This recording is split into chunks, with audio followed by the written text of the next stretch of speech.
মৃত্যুর পরে গিয়ে একটা কৈফিয়ত দিতে পারবেন প্রভু। ওদের মতো আমি থাল ভরে অন্নভোগ দিতে পারিনি, কিন্তু তোমায় এক গ্লাস জল তো দিয়েছি, বড় একটা গ্লাসে এক গ্লাস জল তো দিয়েছি। আর যারা এই বড় একটা গ্লাসে জল দেন না, তারা সেদিন ভগবানের কাছে গিয়ে মুখও দেখাতে পারবেন না। এই বৈশাখ মাসে, আমাদের এই মধুসূদন মাসে আমাদের করণীয় বেশ কিছু কর্তব্য আছে, যা আমাদের জানা একান্ত কর্তব্য। প্রথম, ভাগবত কথামৃত যে করে কীর্তন, তাহার চরণে করি সহস্র প্রণাম।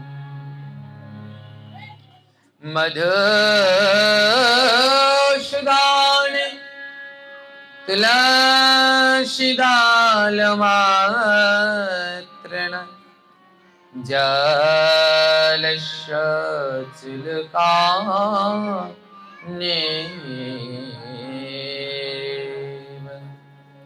বিক্রীণিত সাম আত্মানব ভক্তাভক্ত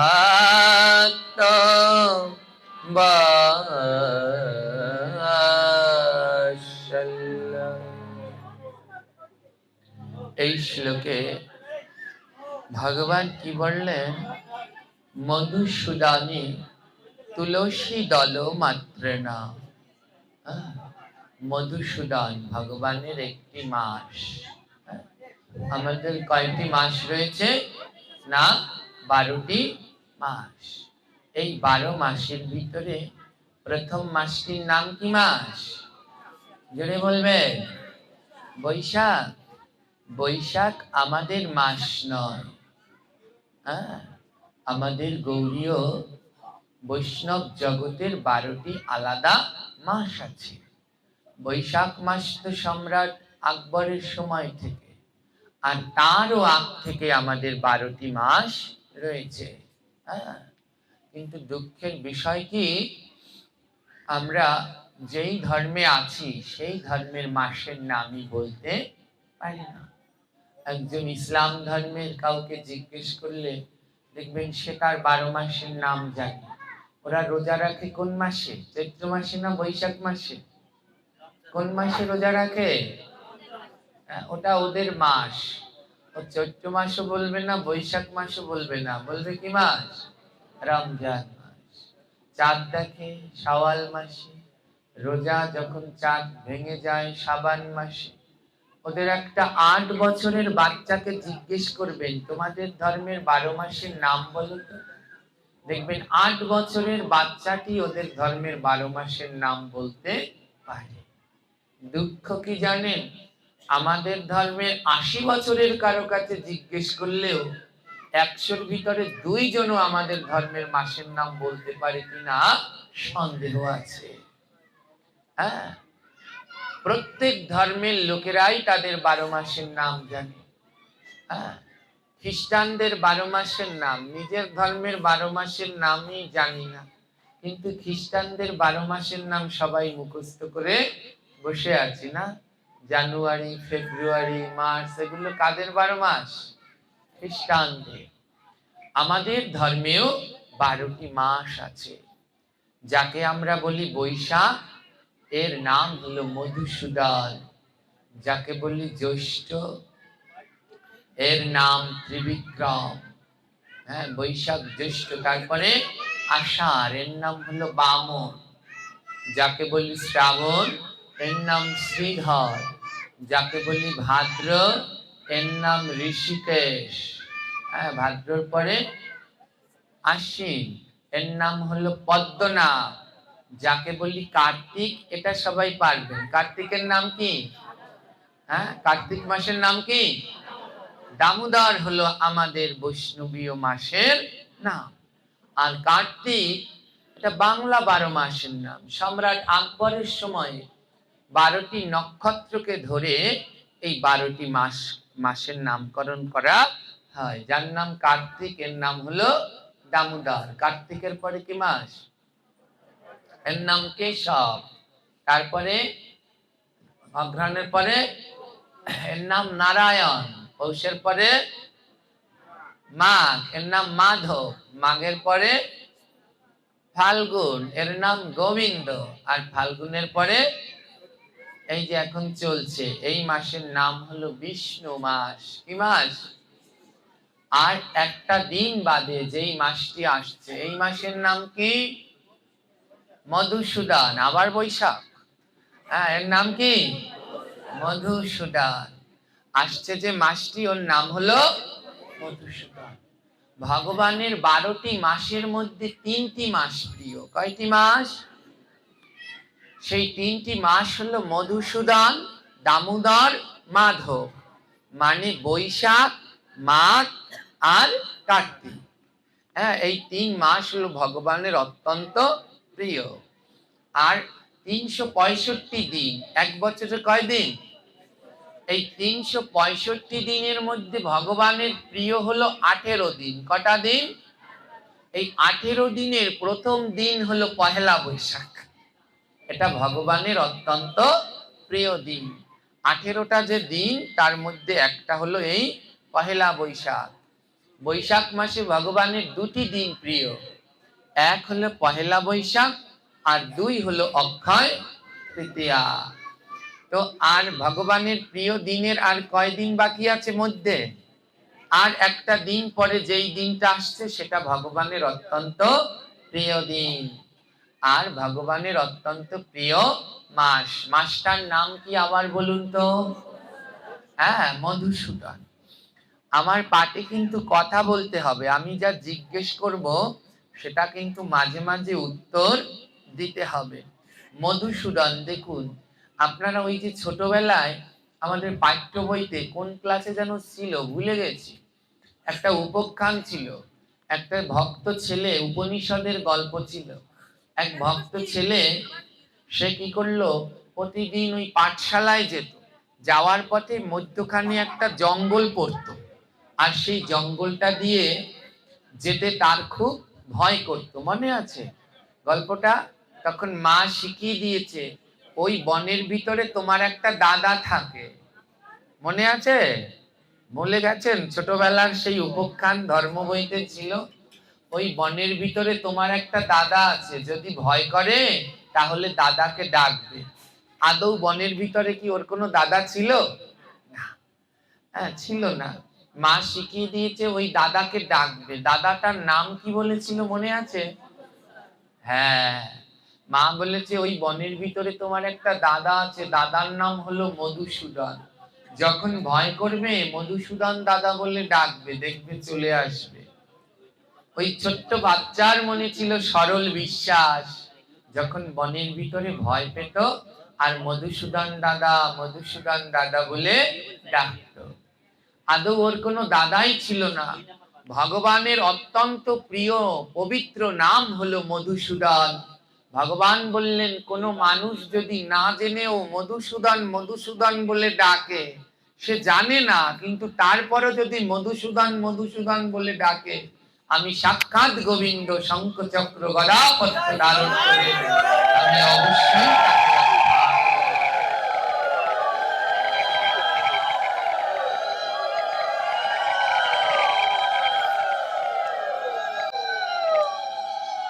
ভগবানের সেই পরম পবিত্র নাম হলো মধুসূদন। দেখুন এই যে 12টা নাম বললাম, মধুসূদন, ত্রিবিক্রম, বামন, শ্রীধর, এগুলো কার নাম? ভগবানের নাম। এই 12টি নামই গোবিন্দের নাম। এই 12টি নামের ভিতরে ভগবানের সব থেকে দয়া, যে নামটায় দয়া বেশি সেইটা হলো মধুসূদন। দয়া বেশি কোনটায়? ওই যে বাচ্চাটা জানেও না, ওখানে দাদাই ছিল না, কিন্তু মধুসূদন বলে ডাকছে, সাক্ষাৎ ভগবান চলে এসেছে। হ্যাঁ, তারপরে সেই যে গুরু, তার গুরুদেব বলেছে দইয়ের খরচ দিবি, দাদা কি দিয়ে দিয়েছিল? ছোট্ট এক ভাণ্ড দই, বলছে নিয়ে যা, এ শেষ করতে পারবে না। ভুলে গেছেন সেই কথাগুলো ছোটবেলার? হ্যাঁ, এই হলো ভগবানের দিব্য পবিত্র নাম মধুসূদন। বলে এই মাসটায় ভগবানের প্রচুর দয়া। হ্যাঁ, প্রচুর দয়া হলো এই মধুসূদন মাসে। হ্যাঁ, কি দয়া! বলে 12, এই যে 12টা মাস গেল, এই 12টা মাস তুমি যে পাপ করেছো। হ্যাঁ, দেখেন না, এই যে 12 মাস ধরে ব্যবসায়ীরা ব্যবসা করে, তারপরে ওই যে লস হলো, কি হলো, একটা অনুষ্ঠান করে না দোকানে দোকানে, কি অনুষ্ঠান? কবে থেকে শুরু করে? এই পহেলা বৈশাখ থেকে। বলে সারা বছর ব্যবসা করে কি লাভ হলো, কি হলো, এবার সবার কাছ থেকে হালখাতা করে সব পাওনা টাকা এনে আবার নতুন করে শুরু করব। ভক্তদের কাছেও তদ্রুপ। ব্যবসায়ীরা যেমন সারা বছরের হিসাব কষে ওই পহেলা বৈশাখে গিয়ে হালখাতা করে, আর কৃষ্ণ ভক্তদেরও উচিত সারা বছরের যত পাপরাশি আছে সেইগুলোকে এই বৈশাখ মাসে হিসাব করা, এই বৈশাখ মাসকে সুন্দরভাবে পালন করা। এই মধুসূদন মাসটায় সারা বছরের জমানো রাশি রাশি পাপরাশিকে হিসেব করে এই মাসে, হ্যাঁ, সেই পাপ থেকে মুক্তি লাভ করার পরম পবিত্র মাস হলো মধুসূদন। আর একটা দিন বাদে এই পরম পবিত্র মাস। প্রতি বছর যেইখানেই থাকি এই মধুসূদন মানে পহেলা বৈশাখটা আমি আমার গৃহে বসে একান্তভাবে পালন করি, কারণ এটা ভগবানের অত্যন্ত পরম প্রিয় দিন। এই বছর প্রথমবার আমার জীবনে আমি পহেলা বৈশাখের দিনে নিজের মন্দির ছাড়া বাইরে কোথাও থাকবো। হ্যাঁ, তো জানি না, এই যে মাঝে মাঝে সব সময় আমি পাঠের শেষে একটা কথা বলি, যদি থাকে লেখা আবার হবে দেখা। তো লেখা আছে যে এবছর আমায় এখানে থাকতে হবে, তাই এখানেই নিয়তির বিধান। তো এই পহেলা বৈশাখ তো আর একটা দিন বাদে, তাই আদ্যকার আমাদের এই মধুসূদন মাসের কিছু আলোচনা করা খুব গুরুত্বপূর্ণ। ভগবান বললেন আমাদের শাস্ত্র অনুসারে সাত্বিক আহার করা প্রত্যেক জীবের কর্তব্য। বলছে যারা 12 মাস সাত্বিক আহার করতে না পারো, অন্তত 3টি মাস সাত্বিক আহার করো। কয়টি মাস? কি কি? বৈশাখ, মাঘ আর কার্তিক। বলে 3 মাসও যদি না পারো তাহলে 2টি মাস করো। সে 2টো মাস কি কি? বৈশাখ আর কার্তিক। বলে এই 2 মাস যারা 12 মাস আমিষ খাচ্ছ, জীব হত্যা করছো, আমিষ বললে ভুল হবে, জীব হত্যা করে খাচ্ছ, বলে আর পারো আর না পারো এই বৈশাখ মাস আর দামোদর মাস, হ্যাঁ, এই 2টো মাস একটু সাত্বিক আহার করার চেষ্টা করো, নইলে কিন্তু আর ক্ষমা হবে না। এ ভগবানের অত্যন্ত পরম পবিত্র মাস। বলে যারা আমরা পারবই না, বলছে যারা পারবে না তাহলে 18টা দিন আছে ভগবানের প্রিয়। কয়টা দিন? বলে 18টা দিন অন্তত সাত্বিক আহার করো। এই 18টা দিনের প্রথম দিনটা হলো পহেলা বৈশাখ। প্রথম দিনটা কোনটা? এটা ভগবানের অত্যন্ত প্রিয় দিন। বলছে আর কিছু পারো আর না পারো, এই প্রথম দিনটায় তোমরা সাত্বিক আহার করো, এই দিনটায় ভগবানের ভোগ দিয়ে তারপরে প্রসাদ পেও। এই পহেলা বৈশাখটার দিন, এই দিন আর বেবিচারী অন্যায় কাজ করো না, এই দিনটায় অন্তত সাত্বিক আহার করো। 1 মাস যারা না পারছো প্রথম দিনটার দিন অন্তত করো। কিন্তু দুঃখের বিষয় কি জানেন, আমাদের ধর্মে একটা ব্যাধি ছেয়ে গেছে। পহেলা বৈশাখ মানে পান্তা ইলিশ খাওয়া। হ্যাঁ, পহেলা বৈশাখ মানে কি? হ্যাঁ, আমাদের গ্রন্থ বলল এই দিনকে ভগবানের প্রসাদ পেতে হয়, সাত্বিক আহার করতে হয়। হ্যাঁ, এটা সেই ভগবানের পরম পবিত্র 18 দিনের ভিতরে একদিন। এই দিনটাই ভগবানকে সবাই ভোগ দিয়ে ঘরে, যার যার ঘরে, প্রত্যেক ঘরে ভগবানকে ভোগ দিয়ে যে যেমন পারো রান্না করে ভোগ দিয়ে তারপরে প্রসাদ পেতে হয়। আর আমাদের এই ঘনে ধরা মানুষগুলো কি করে? এই দিনকে পান্তা ইলিশ খায়। শুধু কি পান্তা ইলিশ, আমাদের ধারণা পহেলা বৈশাখের দিন ভালো মন্দ খেলে সারা জীবন ভালো মন্দ খাওয়া যায়। তাই সব ঘরে ঘরে প্যাকেটে প্যাকেটে খাসির মাংস, মুরগির মাংস, কত কি অখাদ্য চলে আসে। কিন্তু আমরা জানিও না এই দিন এই সমস্ত খাবার খেলে কোনো দিন তার পাপের ক্ষমা হবে না। ভগবানের 18টা প্রিয় দিন, বলছে তোমরা অন্য দিন যা খুশি খাও, এই 18টা প্রিয় দিনে যদি অখাদ্য খাও, যতদিন চন্দ্র সূর্য থাকবে ততদিন সে নরকের যন্ত্রণা ভোগ করবে, এতে কোনো সন্দেহ নেই। হ্যাঁ, এই পহেলা বৈশাখের দিন যদি কোনো অখাদ্য, ওই পান্তা ইলিশ, কি বলে খাসির মাংস, বিভিন্ন মাছ, এসব আদি খান, আমাদের গ্রন্থ অনুসারে যতদিন চন্দ্র সূর্য থাকবে ততদিন তাকে নরকের যন্ত্রণা ভোগ করতে হবে। তাই আসুন মা, একবার এক শুদ্ধ মহাত্মাকে জিজ্ঞেস করলেন এক বৈষ্ণব, জিজ্ঞেস করলেন বাবা আমাদের ধর্মের এহেন অবস্থার কারণ কি? দিন দিন আমাদের ধর্মটা দেখুন, হ্যাঁ কেমন ছাড়া ছাড়া হয়ে যাচ্ছে, কারোর সাথে মিলমিশ নেই, হ্যাঁ কমে যাচ্ছে, সংখ্যা দিন দিন কমছে। এক মহাত্মা জিজ্ঞেস করলেন আমাদের ধর্মের এহেন কারণ কি, এরকম হওয়ার কারণ কি?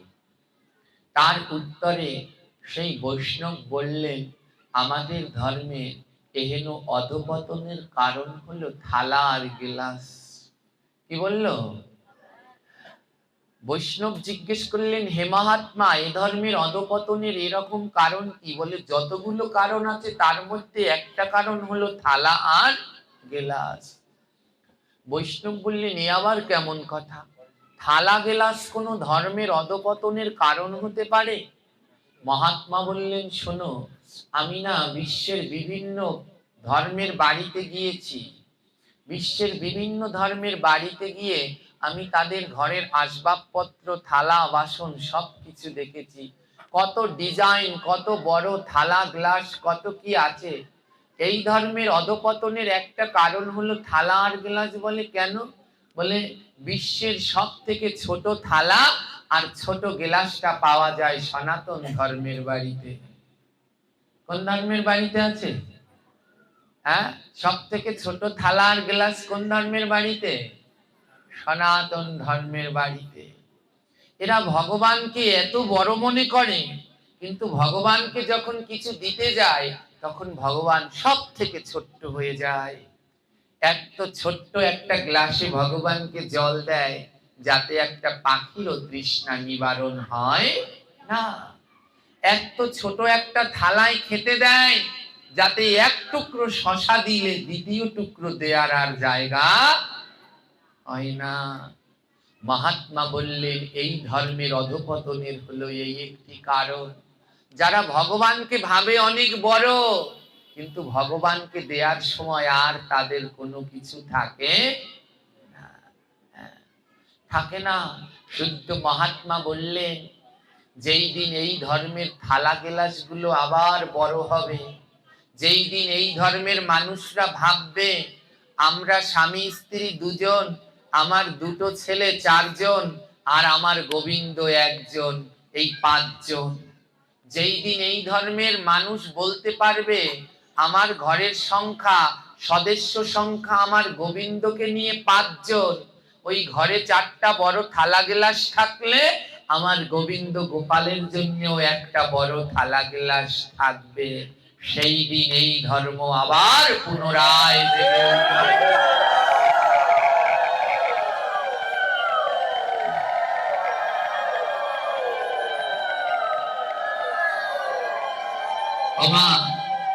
সত্যি করে বুকে হাত দিয়ে বলবেন আপনাদের ঘরে এইটুকু গ্লাস, এইটুকু থালা আছে না নেই? একবার মনের ভিতরে ধিক্কারও জাগলো না? এই গরমের ভিতরে ওই ফলমূল না হয় কষ্ট করে টাকা দিয়ে, অনেক টাকা দিয়ে কিনে কিনে দেন, হ্যাঁ জলটা তো পান, হ্যাঁ জলটা তো আর অনেকের কিনতে হয় শহরে, কিন্তু অনেকেই তো কল থেকে পান, ওটা তো আর কষ্ট করে, অধিক কষ্ট করে আনতে হয় না। এই গরমের ভিতরে আপনি লিটার লিটার জল খাচ্ছেন, আর আপনার ঘরের ভগবানকে এতটুকু গ্লাসে জল দিচ্ছেন, মনের ভিতরে একবার কষ্ট হলো না? ভগবান কি বলছে জানে? ভক্ত আমার মাতা পিতা, ভক্ত আমার গুরু, ভক্ত আমার রাম রাইখাছে, বাঞ্ছা কল্পতরু। এই ভক্ত যদি দেয় প্রসাদ, তবে আমি খাই। ভক্ত যদি না দেয় প্রসাদ, তবে উপবাসী যাই। ভগবান বলছে, জানো ভক্ত, তোমরা ছাড়া আমার আর কেউ নাই। ভক্তই আমার মা, ভক্তই আমার পিতা, ভক্তই আমার মাতা পিতা, ভক্তই আমার গুরু। হ্যাঁ, আমার গুরুও তোমরা। এই ভক্তই আমার নাম রেখেছে বাঞ্ছা কল্প তরু। এই ভক্ত যদি দেয় প্রসাদ, তবে আমি খাই। আর ভক্ত যদি না দেয় প্রসাদ, তবে আমি উপবাসে যাই। জানো, তোমরা যদি না দাও তাহলে আমি খাই না, আর তোমরা যদি দাও তাহলেই আমি খেতে পাই। আজ ভগবান গোলকে থাকে না, ভগবান ভগবান বৃন্দাবনে থাকে না। ভগবান যেইখানে তার ভক্ত ডাকে, ভগবান সেইখানেই বিরাজ করেন গো। তাই ভক্ত যেমন ভাবে দেয়, ভগবান তেমন ভাবে গ্রহণ করে। যদি কিছু শিখতে চান, যদি কিছু শিখতে পারেন, তাহলে এই কালকে বাদে পরশু দিনকে পহেলা বৈশাখে ওই যাদের বাড়িতে ছোট্ট গ্লাসটা আছে, ওটা ছুঁড়ে ফেলে দিন। যদি এই ভাগবত থেকে কোনো শিক্ষা নিতে চান, গিয়ে ওই গ্লাসটাকে ছুঁড়ে ফেলে দিন, আর ভগবানকে বলুন, প্রভু, যারা তোমার প্রসাদী ভক্ত তারা তো প্রতিদিন তোমাকে অন্ন ব্যঞ্জন ভোগ দিয়ে তারপরে পায়, কিন্তু সংসারের চাপে হয়তো আমি প্রসাদী হতে পারলাম না, কিন্তু তোমাকে এক গ্লাস জল আর একটা তুলসী পাতা তো দিতে পারবো। প্রতিদিন ভগবানকে ওই একটা বড় গ্লাসে এক গ্লাস জল আর একটা তুলসী দিন। ওটা দেওয়ার পরে ফেলে দেবেন না, ওটা অবশ্যই প্রসাদ হিসেবে গ্রহণ করুন। মৃত্যুর পরে গিয়ে একটা কৈফিয়ত দিতে পারবেন, প্রভু, ওদের মতো আমি থাল ভরে অন্নভোগ দিতে পারিনি, কিন্তু তোমায় এক গ্লাস জল তো দিয়েছি, বড় একটা গ্লাসে এক গ্লাস জল তো দিয়েছি। আর যারা এই বড় একটা গ্লাসে জল দেন না, তারা সেদিন ভগবানের কাছে গিয়ে মুখও দেখাতে পারবেন না। হ্যাঁ, এই পহেলা বৈশাখের দিন পান্তা ইলিশ খাওয়া নয়। পহেলা বৈশাখের দিন খাসির মাংস, মুরগির মাংস, বড় বড় রুই মাছের মাথা খাওয়া নয়। পহেলা বৈশাখের দিন আপনার ঘরে 4 জন সদস্য, আপনার গোপালকে নিয়ে 5 জন, হ্যাঁ, আপনার গোবিন্দকে নিয়ে 5 জন সদস্য। ওমা, গোবিন্দ কি ওই মুরগির মাংস, তারপরে কি বলে খাসির মাংস তার কাছে দেয়া যায়? জোরে বলবেন, যায় কি? তার কাছে কি দেয়া যায়? ভোগ রান্না করে দেয়া যায়, যায় কি না? বলুন, জোরে বলুন, যায় তো? তাহলে পহেলা বৈশাখের দিনটা যদি গোবিন্দকে ভোগ দেন, আপনার ঘরের ভগবানও পেল, আর সবাই গোবিন্দের প্রসাদ দিয়ে নতুন বছরটা আনন্দের সাথে শুরু করে।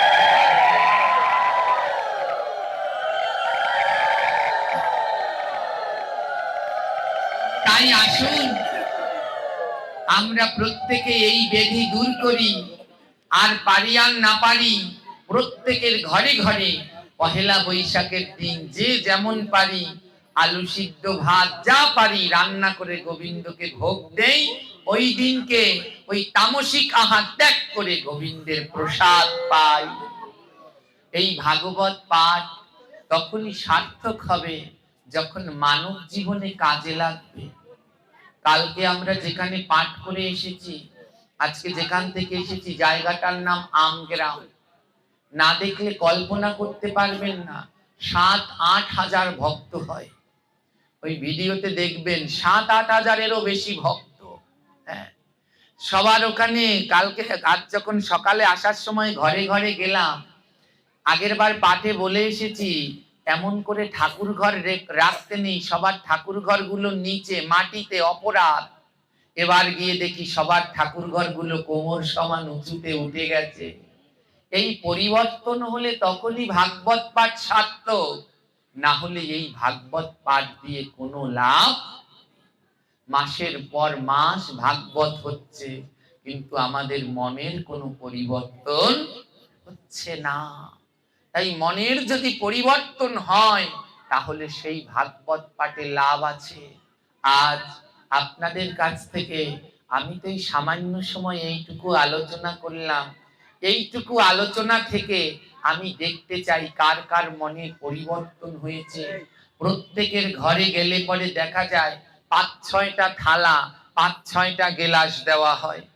একটা লক্ষ্মীর থালা, একটা লোকনাথের থালা, একটা কালীর থালা, একটা মনসার থালা, 7-8টা থালা দেয়।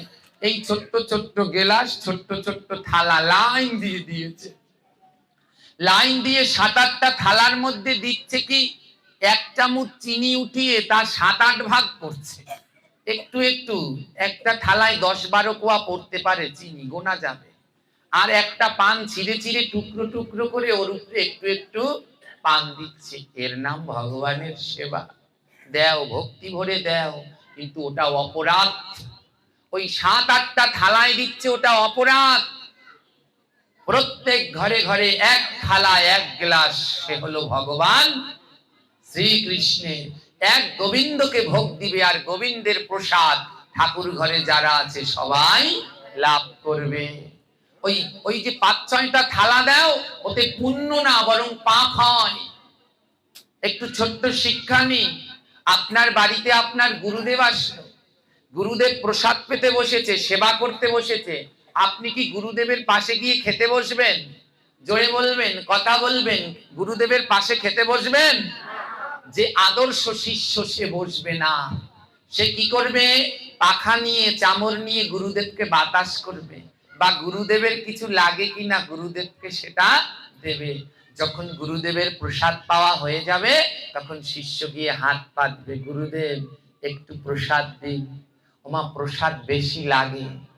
প্রসাদের মতো যদি প্রসাদ হয় 1 কোনায়ও পেট ভরে যায়। মনে আছে সেই দ্রৌপদী, দুর্বাসা মুনি এসেছিল, ঘরে কয়টা অন্ন ছিল? একটা অন্ন। দ্রৌপদী একটা অন্ন দিয়েছিলেন কৃষ্ণকে ভক্তি ভরে। একটা অন্ন খেয়ে যেই কৃষ্ণ ঢেউ দিলেন 60,000 ঋষির পেট ভরে গেল। তাই প্রসাদ যদি 1 কণা হয় তাতেই উদার পূর্ণ হয়। এর জন্য বলেছে প্রসাদ প্রসাদ সর্বশাস্ত্রে কয়, জানিয়া শুনিয়া পাইলে প্রসাদ কৃষ্ণ ভক্তি হয়। সব প্রসাদ প্রসাদ না। আমরা তো ভাগবত পাঠে দেখি শুধু রান্না করে আর দিয়ে দেয়, ভক্তদের বলে প্রসাদ নাও প্রসাদ নাও। আরে প্রসাদ তো ওটা তখন হবে যখন না ভগবানকে নিবেদন করা হবে। ওই রান্না করেছে ওইগুলো প্যাকেট করে দিলে প্রসাদ না, ওর সাথে যখন প্রসাদ মিশাবে তখন সেটা প্রসাদ হবে। এর জন্য বলেছে প্রসাদ প্রসাদ সর্বশাস্ত্রে কয়, জানিয়া শুনিয়া পাইলে প্রসাদ কৃষ্ণ ভক্তি। প্রসাদ জেনে শুনে পেতে হয়। হ্যাঁ, আমার মা একটা কথা বলতেন, পাইলাম থালে দিলাম গালে, পাপ পুণ্য নাই। ওই থালে পেলেই গালে দিতে নাই, আগে জেনে নিতে হয় ওটা কোনখান থেকে কেমন ভাবে এলো। হ্যাঁ, তাই ওই গুরুদেবের কাছে কোনো শিষ্য বসে প্রসাদ নেয়, গুরুদেবের পাশে বসে শিষ্য অপেক্ষা করবে গুরুদেবের হবে, তারপরে প্রসাদ নেব। ওমা, যেমন কোন শিষ্য গুরুদেবের সাথে বসে প্রসাদ নেয় না, তদ্রূপ এ জগতের যত দেব দেবী মহাপুরুষ তাদের সবার গুরু হলো জগৎ গুরু পরমেশ্বর ভগবান। তাই গোবিন্দ যখন সেবা করতে বসে, তার সাথে লক্ষ্মী দুর্গা কালী কেউ সেবা করে না। গোবিন্দের সেবা হয়ে গেলে দুর্গা লক্ষ্মী কালী মা মনসা সবাই গিয়ে হাত পেতে গোবিন্দের কাছ থেকে প্রসাদ গ্রহণ করে। তাই প্রত্যেকের ঠাকুর ঘরে এক গোবিন্দের এক সেবা হওয়া উচিত। ঠাকুর ঘরে লোকনাথ থাকতে পারে, শিব থাকতে পারে, মা কালী থাকতে পারে, কিন্তু আসল হলো পরমেশ্বর ভগবান শ্রীকৃষ্ণ। ওই গোবিন্দকে ভোগ দাও আর তার প্রসাদ সব দেব দেবীদেরকে দাও। ওই মা কালী মা মনসা এরা সবাই অপেক্ষা করে বসে আছে, কখন আমার গোবিন্দের প্রসাদ পাবো। হ্যাঁ, তাই ওই একটা থালায় একটা গ্লাসে করে গোবিন্দকে দিন। হ্যাঁ, বেশি বেশিতেই দরকার নেই, এক থালায় এক গ্লাসে করে দিন। আর ওই ছোট্ট ছোট্ট গ্লাসগুলোকে বর্জন করুন। আর একটা দিন বাদে পহেলা বৈশাখ, এই পহেলা বৈশাখের শুভ দিনে ওই ছোট্ট গ্লাসকে বর্জন করে একটা বড় গ্লাস আনুন গোবিন্দের জন্যে। আর কিছু পারুন আর না পারুন, ওই গ্লাসে এক গ্লাস জল আর একটা তুলসী দিন। ওই জলটা ফেলে দেবেন না। ওই যে 7-8টা ছোট গ্লাসে একটু একটু জল দেয়, পুজো দিয়ে ফেলে দেয়, তা তো প্রসাদ ফেলে দেয়া হলো, তো অপরাধ হলো। ওই জল গ্লাস সেবা করবেন, সেবা করবেন। জলের আরেক নাম জীবন। ওই জীবনই আপনাকে একদিন কৃষ্ণ ভক্তিময় জীবন প্রদান করতে পারে। আদ্যকার এইটুকু ভাগবত থেকে আমি দেখতে চাই কোন কোন মায়েরা পহেলা বৈশাখের দিন থেকে এই ছোট্ট গ্লাসটাকে ফেলে দিয়ে একটা বড় গ্লাসে ভগবানকে জল দিতে পারবে। হাত তুলুন তো, কার কার শক্তি সামর্থ্য আছে আর ওই ছোট্ট গ্লাসে ভগবানকে জল দেব না, আমার গোবিন্দকে এই গরমে আর কষ্টে রাখবো না। কে কে পারবেন? হাত দুটো ভগবানের নামে তুলে দিন, সাহস করে তুলুন, দেখবেন এতেই আমাদের পরিবর্তন। জয়নি তাই এখনো কয়েকজন তুলতে পারছে না, ভয় পাচ্ছেন। ভগবানের নামে এক হাত তুললে ভগবান 1000 হাত এগিয়ে দেয়। তাই তুলে দিন, আর ঘরের গোবিন্দকে কষ্টে রাখবেন না। এই গরমের ভিতরে তাকে অন্তত জলটুকু দিন। ফল মিষ্টি না দিতে পারেন, এক গ্লাস জল তো দিন। এইটুকু নিবেদন তো রাখুন। তাই আজ যারা গোবিন্দের নামে দুটি হাত তুলবেন, মায়ের কাছে গোবিন্দের কাছে তাদের নামে ধ্বনি দেব আমি। ভগবান যেন তাদের পূর্বের অপরাধ ক্ষমা করে দেয়। যারা যারা ভগবানকে জল দিবেন, জয় জয় শ্রী নিতাই গৌর প্রেমানন্দে, হরি হরি।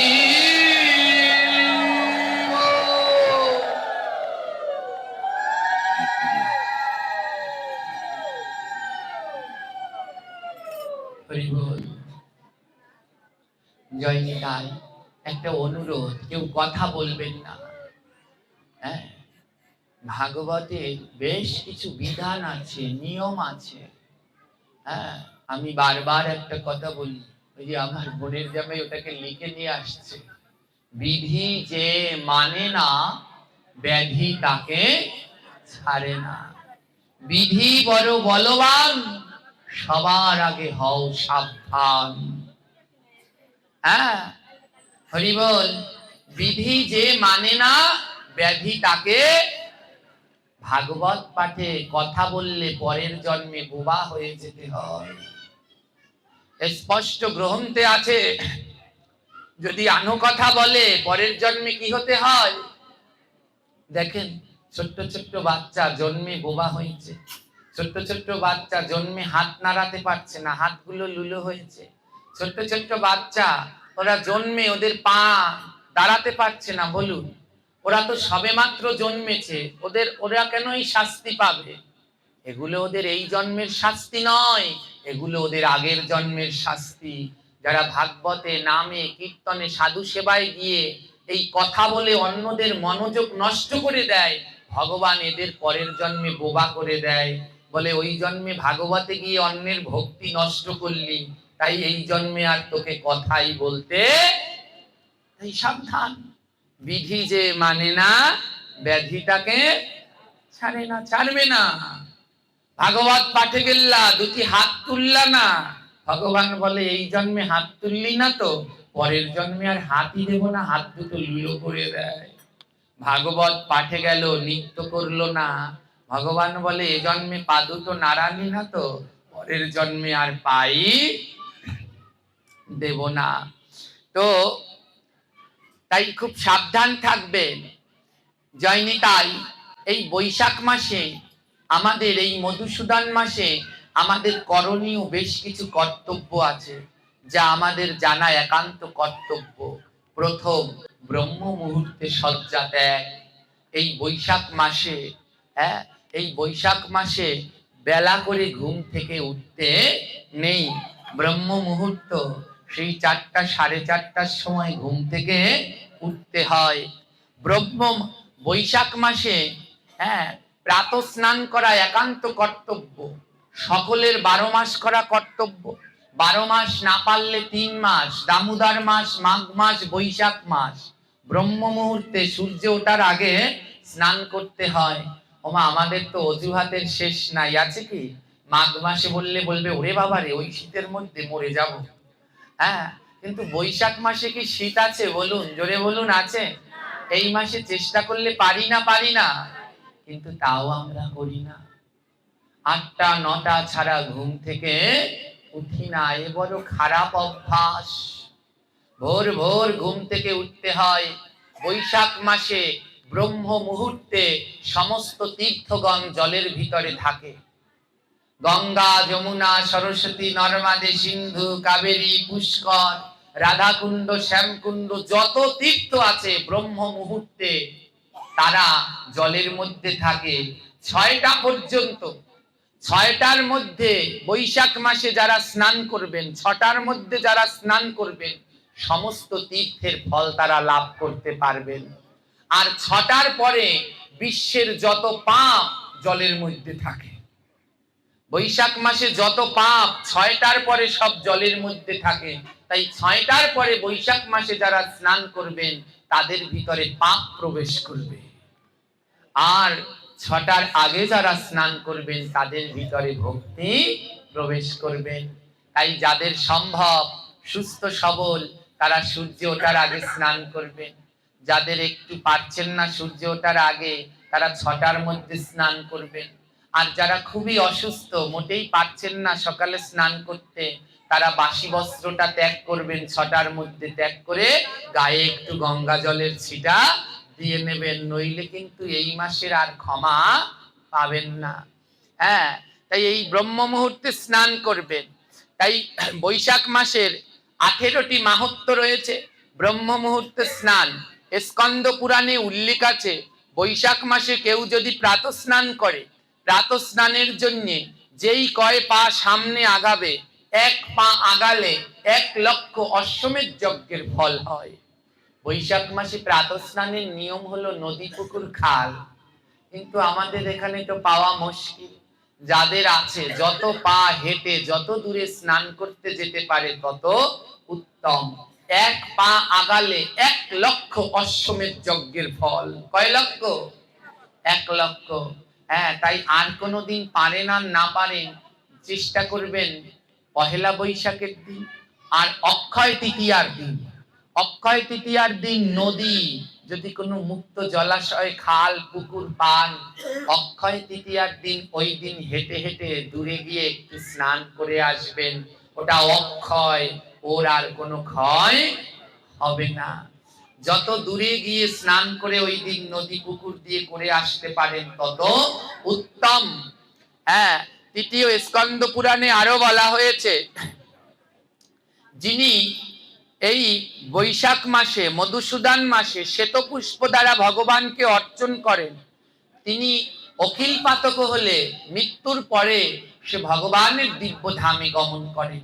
শ্বেতপুষ্প মানে সাদা পুষ্প, বৈশাখ মাসে ফোটে কিনা? এই মাসেই তো এত বেশি ফোটে। তাই বৈশাখ মাসে শ্বেতপুষ্প দ্বারা ভগবানের সেবা দিলে মৃত্যুর পরে সে ভগবানের গোলক বৃন্দাবনে গমন করে। তাই সাদা পুষ্প ভগবানকে দিবে।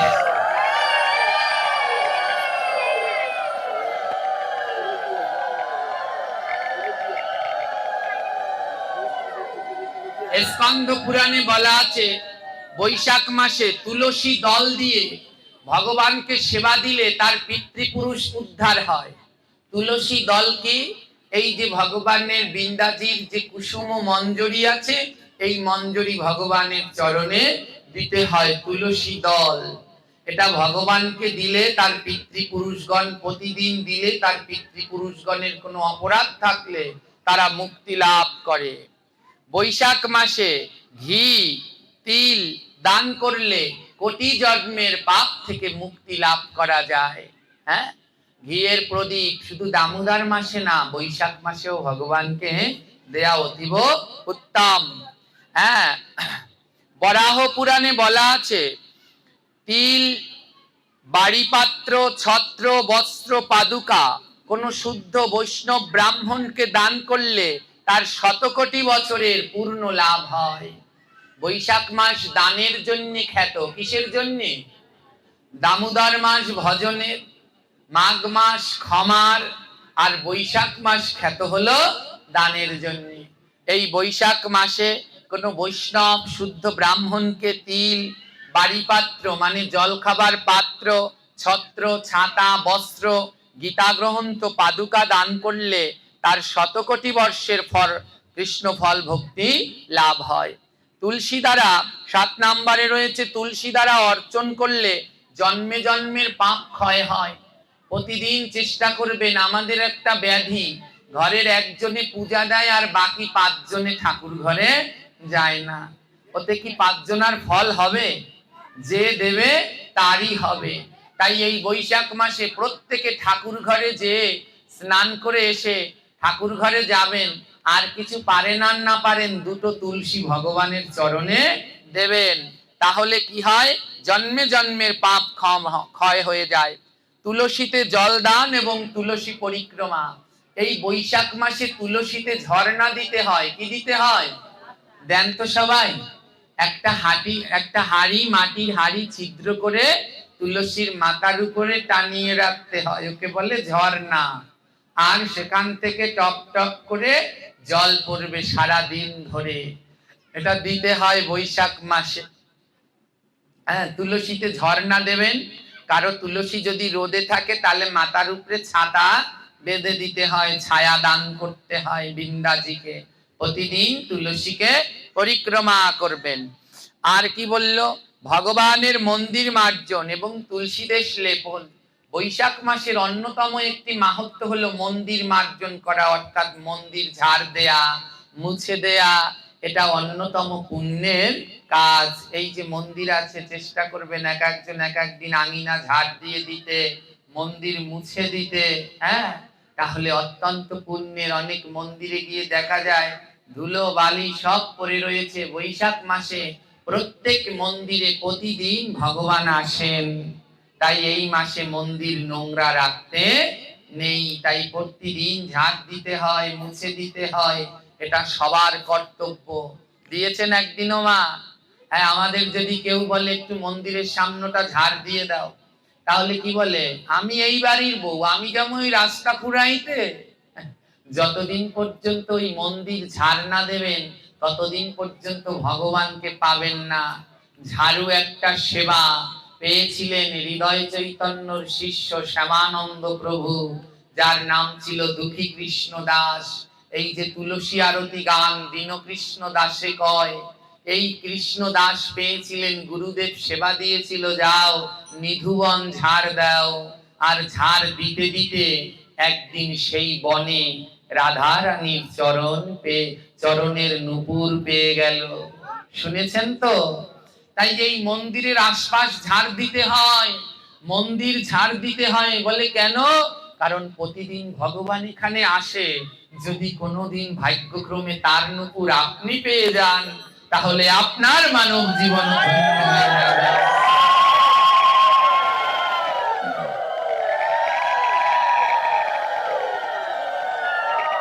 তুলসী দেশ লেপন। যাদের বাড়িতে, এত শহর, গ্রামে থাকলে সবার গ্রামের বাড়িতে উঠোনে তুলসী তলা থাকে, ওই তুলসী তলা লিপে দিতে হয়, তুলসী দেশ মার্জন করতে হয়। আর কি বললেন? তুলসীকে ছত্রদান, অর্থাৎ তুলসী গাছে ছাতা দিতে হয়। দুটো জিনিস, এক হলো ঝর্ণা, দুই হলো ছাতা। একটা ছাতা দিয়ে রাখতে হয় বৃন্দা দেবীকে। আর কি করতে হয়? সাত্বিক আহার। এ তো আমি এতক্ষণ বললাম। এই বৈশাখ মাসে সাত্বিক আহার করা সর্বশ্রেষ্ঠ উত্তম। শালগ্রাম শিলা অর্চন, যাদের শালগ্রাম শিলা আছে অর্চন করবেন, নইলে লক্ষ্মী নারায়ণের চিত্রপটে নারায়ণকে চিত্রপটে অর্চন করবেন। হ্যাঁ, তুলসীর মঞ্জরি দিয়ে ভগবানের সেবা, এই যে বললাম একটু আগে, তুলসী দল বা মঞ্জরি দিয়ে ভগবানের সেবা করতে হয়। অবশ্যই জীব হত্যা বন্ধ করতে হয়। হ্যাঁ, এই মাসটাতে জীব হত্যা বন্ধ করতে হয়। এই স্কন্দ পুরাণে স্পষ্টভাবে উল্লেখ করে দিয়েছে। হবিষ্যান্নি গ্রহণ, যারা শুদ্ধভাবে ব্রত পালন করতে চান, এর নাম কেশবব্রত, তাদের এই মাস হবিষ্যান্নি খেয়ে দামোদর মাসের মতো ব্রত পালন করতে পারে। সকাল 6টার মধ্যে হ্যাঁ স্নান করা, এই 6টার মধ্যে স্নান করলে সমস্ত তীর্থের ফল লাভ করা যায়। এই 18টা নিয়ম বৈশাখ মাসে অবশ্যই পালন করা সবার কর্তব্য। বৈশাখ মাসে যেখানে হরিকথা হয়, ভাগবত পাঠ হয়, সেইখানে ছুটে যাবেন নাম কীর্তন হলে, কারণ এ বড় পুণ্যের মাস। বললাম না, ওই ব্যবসায়ীরা সারা বছর ব্যবসা করে বৈশাখ মাসে এসে হিসাব করে, আর ভক্তদেরও সারা বছরের পাপ কাটাতে এই বৈশাখ মাসটা সুন্দরভাবে পালন করতে হয়। তাই অত্যন্ত সুন্দরভাবে চেষ্টা করুন এই মধুসূদন মাসটাকে পালন করতে। যদি পরম পবিত্র ভগবান মধুসূদনের কৃপা হয়, হয়তো এই মধুসূদনের কৃপা গুণে আমরা তার অপার করুণা লাভ করতে পারি। আমা পারবেন পহেলা বৈশাখের দিনকে এই পান্তা ইলিশ বন্ধ করে ওই দিনকে ভগবানের একটু রান্না করে দিতে পারবেন? সাহস আছে? আছে একজন? আরো একজন দুজন থাকলেই আমি ধন্য, বেশি আমার লাগবে না। ওই দুই একজনকে নিয়ে চলবো, চলতে চলতে একদিন আমি সবাইকে পেয়ে যাব। রাধে রাধে। ওটা বন্ধ করে ওদিন তামসিক আহার নয়, ওদিন সাত্বিক আহার করব। যদি পারি রান্না করে ভগবানকে একটু ভোগ দেব, সবাই মিলে ভোগের প্রসাদ দিয়ে। প্রসাদের থেকে শ্রেষ্ঠ কিছু আছে? জোরে বলবেন, আছে কি? হ্যাঁ, সব জায়গায় গিয়ে ভোগ হয়েছে, পেট ভরে খেতে পারিনি। কি বলে, আমার পেট ভরা লাগবে না, একটুখানি ভোগের প্রসাদ দাও। তাহলে ওই দিনটা যদি ভগবানকে ভোগ দিয়ে প্রসাদ দিয়ে শুরু করি, কি আনন্দ। আমার ঘরের ঠাকুর সেও ওই দিনকে খেলো পেট ভরে, আর আমরাও সবাই ভগবানের প্রসাদ দিয়ে দিনটা শুরু করলাম। বছরের প্রথম দিনটা যদি গোবিন্দের নামে শুরু হয়, হ্যাঁ, তাহলে তো সবই ভালো হবে। আর প্রথম দিনটায় যদি ওই রকম জীবদের হত্যা হয়, রক্ত মাংস আনা হয়, তাহলে ওখানে তো আর সুখ আসতে পারে না। তাই এমনি ভাবে আমরা যেন এই পহেলা বৈশাখ পালন করতে পারি, পান্তা ইলিশ যেন সনাতনীদের থেকে দূর করতে পারি। হ্যাঁ, ওটা আমাদের কালচার নয়, আমাদের যে নিয়ম সেইটাই যেন আমরা পালন করতে পারি। তাহলেই আমাদের এই সনাতন ধর্ম ধন্য, আমাদের মানব জীবন নিতাই গৌর প্রেমানন্দে।